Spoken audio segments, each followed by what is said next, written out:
This is a performance test for a Marantz 2245. I did a bit of maintenance on the power supply board.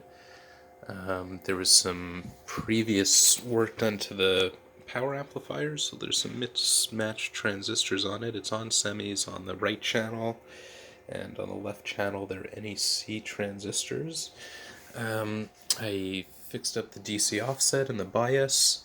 I noticed that both channels are putting out 45 watts at 8 ohms. I tried as much as possible to get the balance pretty dead centered for this test. And it's performing pretty much in spec. The two channels seem to be behaving just slightly different because of those different outputs, but I don't know how much that difference will be audible. There's some difference in the left and right volume at specific volumes.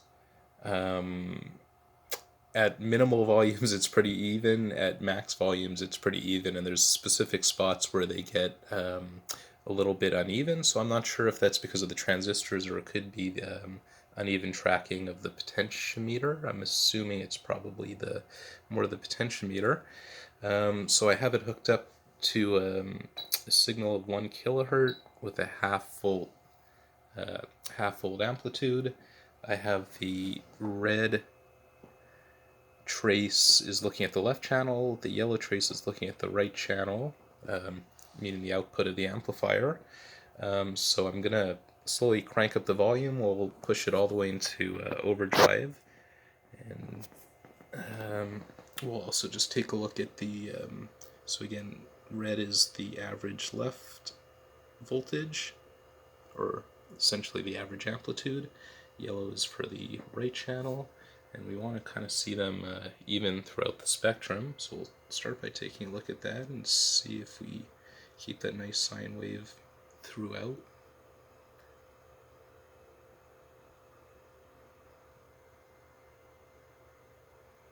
So I'm just slowly turning up the volume, and you can see that's one spot where it's still pretty close though.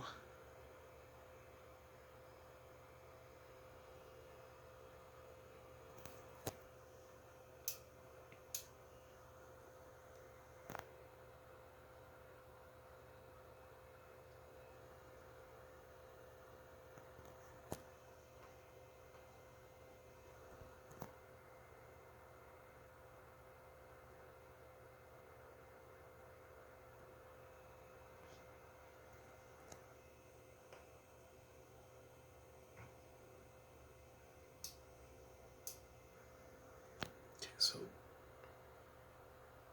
red volt output.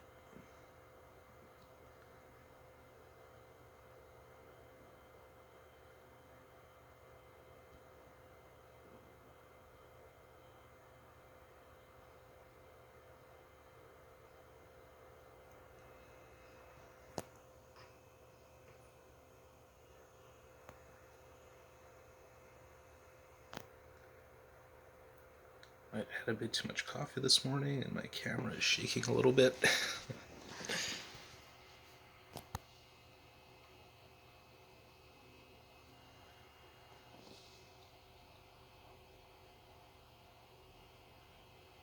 Oh, there, it started clipping there. Let's roll it back. It's about 21 volts. I just drive it a little past that. Clips evenly.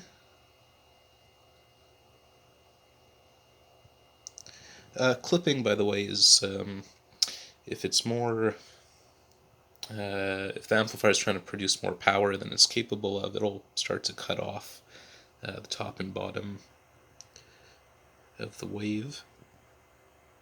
So it looks like it's getting just about 22 volts average. Let's take a look at the distortion on that signal.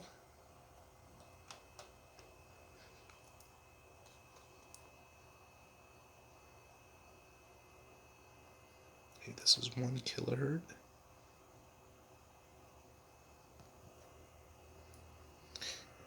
This is, let's see if I can get it a little bigger.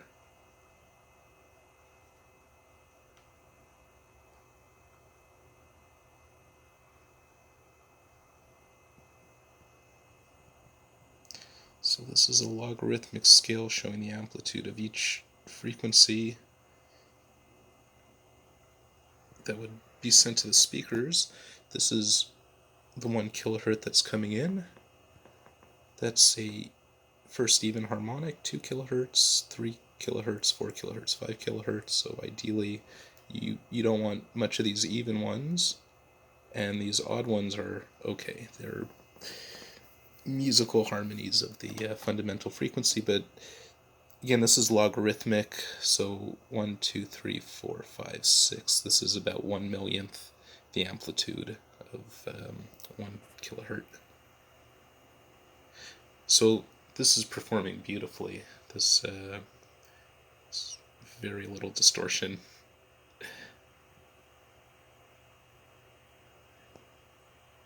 And I know we're right at the threshold. I'm just going to crank it up into overdrive just to see how it does distort when it gets there. Let's go back to the signal.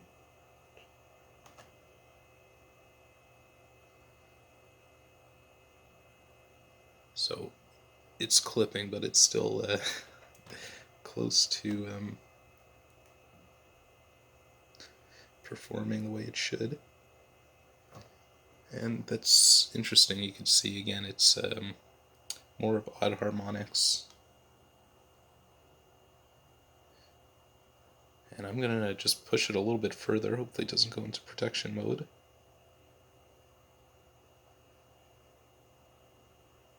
That's interesting and impressive.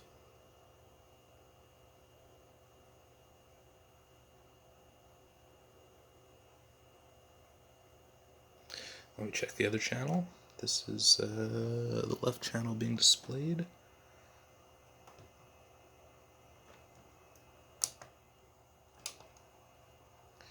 And channel 2 looks very similar. So despite the mismatched transistors, it seems to be behaving really, performing really well.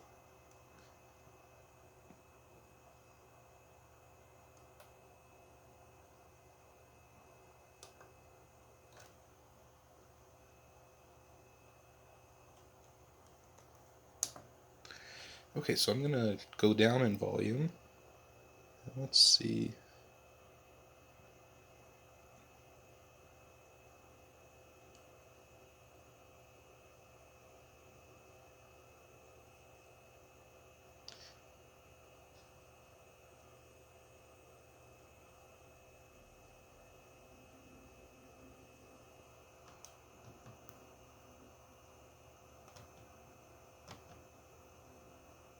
So at this point we're getting close to a minimal volume.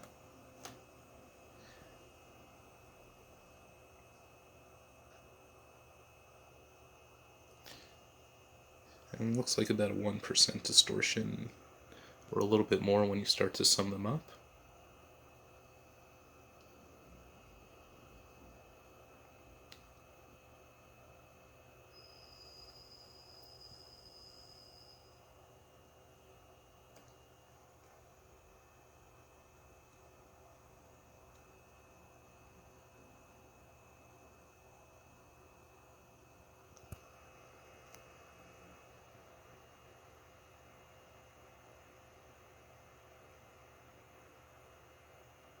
And I'm just going to keep going down to the beginning of the audible hearing. So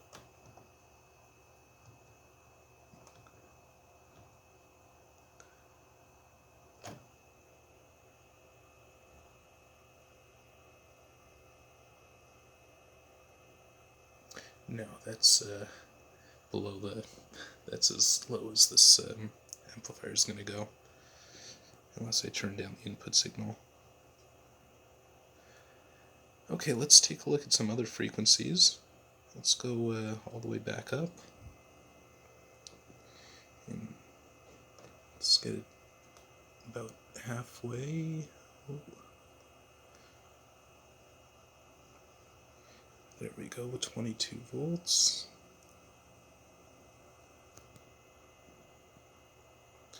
Okay, so let's crank this up to 20 kilohertz.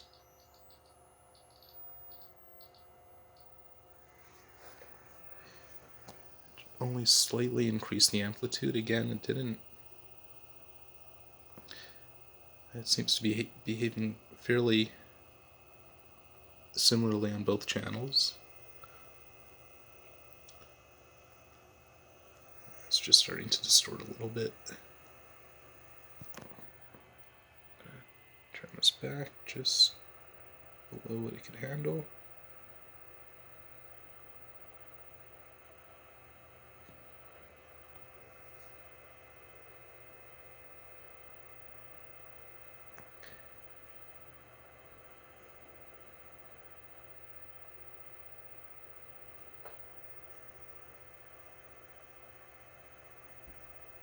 Okay, so the high frequencies, it's just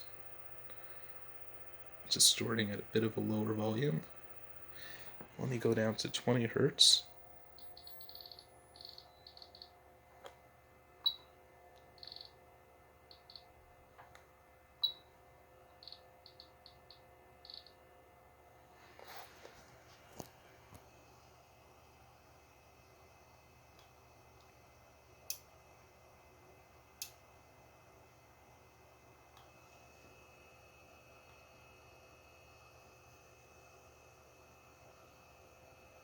Do I have the bass filter on?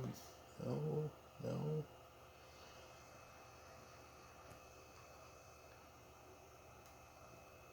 Ah.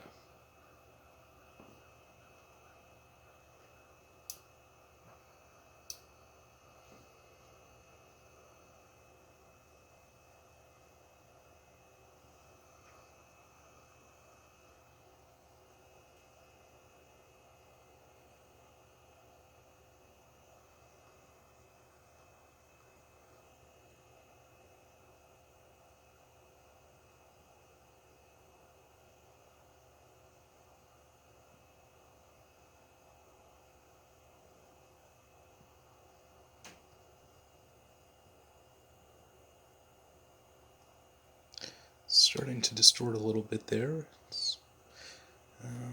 Let me take a look at the distortion.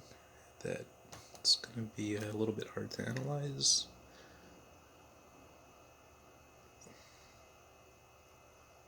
Hertz.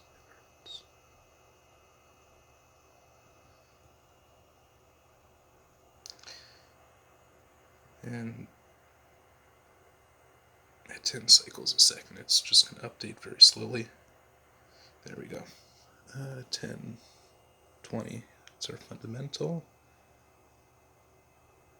Oops.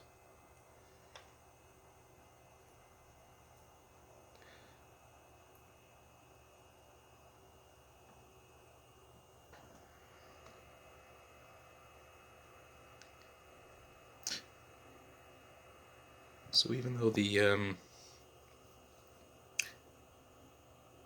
sine wave looks a little bit wonkier at the high and low frequencies, when it's really close to its maximal power output, it still gives a pretty clean signal. There's not much actual distortion. It's still mostly 20 hertz.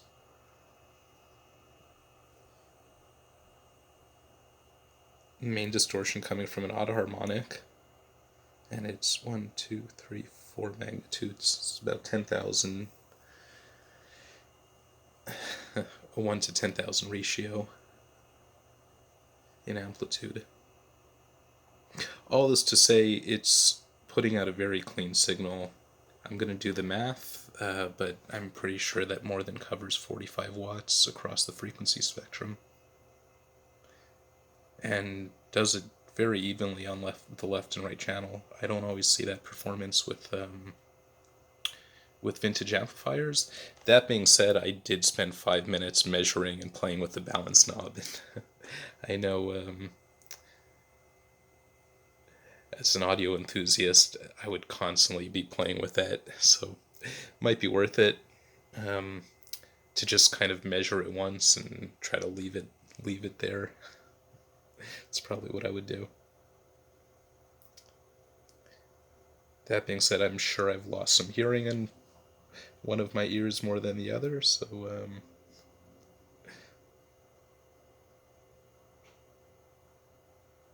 you could always compensate it with the amplifier's volume knob, balance knob.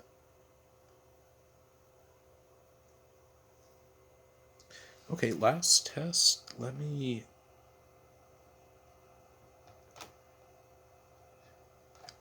like to look at this, see if the amplitude changes as we increase the frequency. Let me just go down to a more reasonable volume level.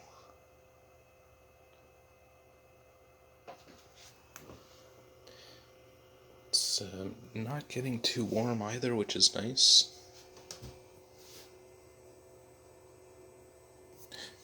I would have thought at that much, 90 watts of power, I figured it would have been a little warmer.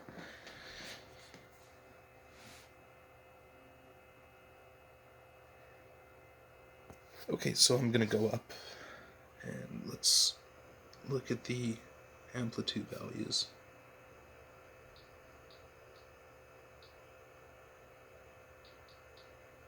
That's 100 hertz.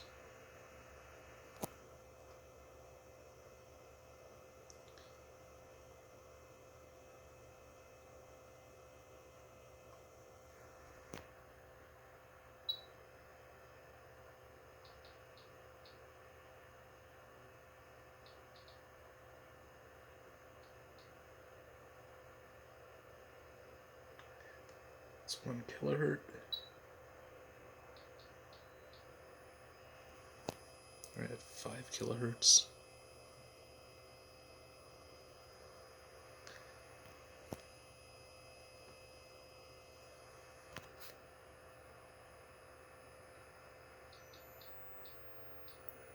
It's 10 kilohertz.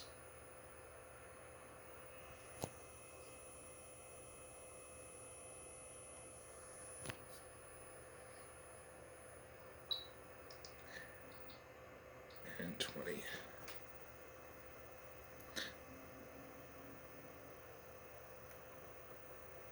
So it starts to taper off again at the end of the audible spectrum, as I imagine it starts to filter out frequencies above that. But this is 40 kilohertz, so it goes past the audible spectrum, and again, just looks like a bit of a bell curve, an upside down bell curve.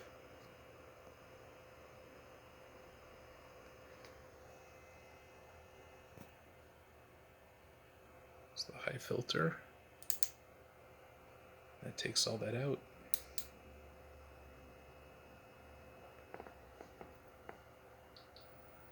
$20 kilohertz.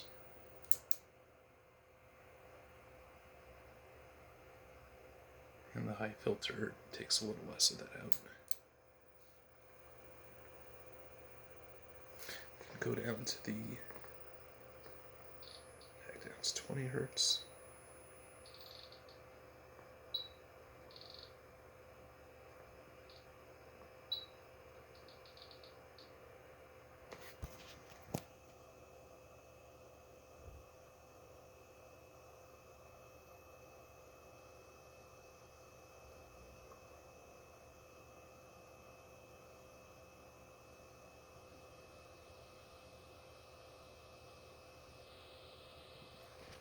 That's the low filter.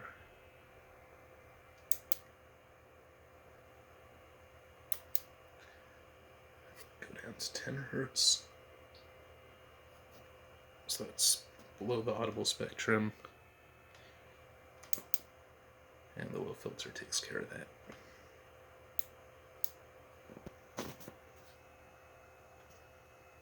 So again, this seems to be working perfectly, and I'll stop this video now.